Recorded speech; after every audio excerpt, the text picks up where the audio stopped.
સરદાર સાહેબ એમની રાજકીય કારકિર્દીની શરૂઆત એ અમદાવાદ મ્યુનિસિપલ કોર્પોરેશનના કાઉન્સિલર તરીકે કરેલી. દરિયાપુર વોર્ડમાંથી એ જીતેલા. અને એ વખતે ત્યાંના વેપારીઓએ કીધું કે અમદાવાદ આ 12 દરવાજાની વચ્ચે છે ને, હવે નાનું પડે છે.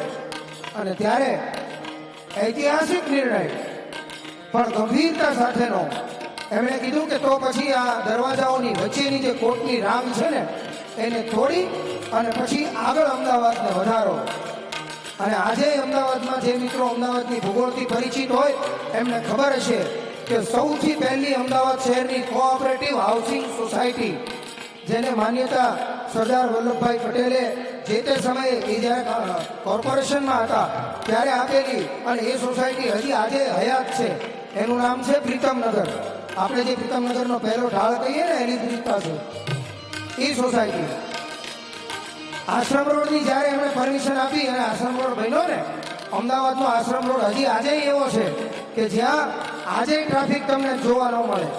અમદાવાદના બીજા કોઈ પણ રાજમાર્ગ ઉપર નીકળો ને તો ટ્રાફિક હોય, પણ આશ્રમ રોડ ઉપર હજી ટ્રાફિક નથી દેખાતો અને હજી એને એક્સટેન્ડ કરવાની જરૂર નથી પડી. જે તે સમયે જ્યારે પોતે અમદાવાદ મ્યુનિસિપલ કોર્પોરેશનમાં હતા એ વખતે એમણે એટલી પહોળાઈનો આશ્રમ રોડ બનાવેલો કે ત્યારે વિરોધીઓ એમ કહેતા હતા કે સરદાર પટેલને આશ્રમ રોડ ઉપર ખોખો રમવી છે, તે આવડો મોટો રોડ બનાવે. પણ આટલી દૂરંદેશી હતી, એમને ખબર હતી કે આ અમદાવાદ એક સમયે આખી દુનિયાનું ધ્યાન ખેંચનારું મહાનગર બનશે અને ત્યારે અહીંયા વસ્તી ખૂબ હશે.